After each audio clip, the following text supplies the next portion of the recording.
যে আমরা নারীদের উপযুক্ত অধিকারকে নিশ্চিত করতে পারে নাই, তারা বিরোধী দলে থাকলেও আমরা কিন্তু তাদেরকে মূলধারা বা প্রধান শক্তি হিসাবে আমরা আসতে দিই নাই। তাহলে বোঝা যায় আমরা যে ইলেকশন ইঞ্জিনিয়ারের যে কথা আসছিল বা আসছে, সেটাকেই উনি নিজেই স্বীকার করে রাজসাক্ষী হয়েছে। জাল ভোট দেওয়া হয়েছে, আমাদের এজেন্টদেরকে জোর করে বের করে দেওয়া হয়েছে, অনেক জায়গায় এজেন্টদেরকে শুরু থেকে ঢুকতে দেওয়া হয়নি, প্রিসাইডিং অফিসার এবং তাদের এজেন্টের যোগসাজশে ব্যালট কাটা হয়েছে, ব্যাপক অনিয়মের খবর আমাদের কাছে আসছিল এবং আমরা সেটি আপনাদেরকে জানিয়েছি। প্রায় 53টি আসনে আমরা অফিসিয়ালি।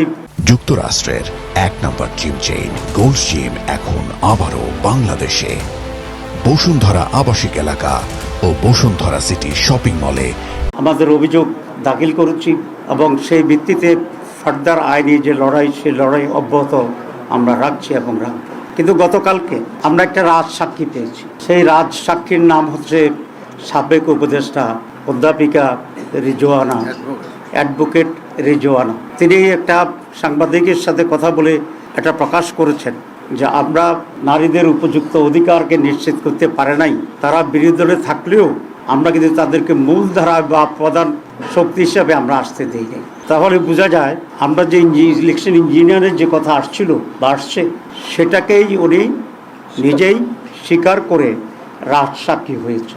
আমরা এখন এটাকে জানতে চাই ওনার কাছে বা তৎকালীন তত্ত্বাবধায়ক সরকারের কাছে এবং আজকের সরকারের কাছে, যে তারা তাদের যোগসাজশে কি ইঞ্জিনিয়ারিংয়ের মাধ্যমে বাংলাদেশ জামাত ইসলামীকে মূলধারা বা প্রধান দল হিসাবে মেজরিটি পেতে তারা বাধাগ্রস্ত করেছে এবং সেটাতে দেয় নাই।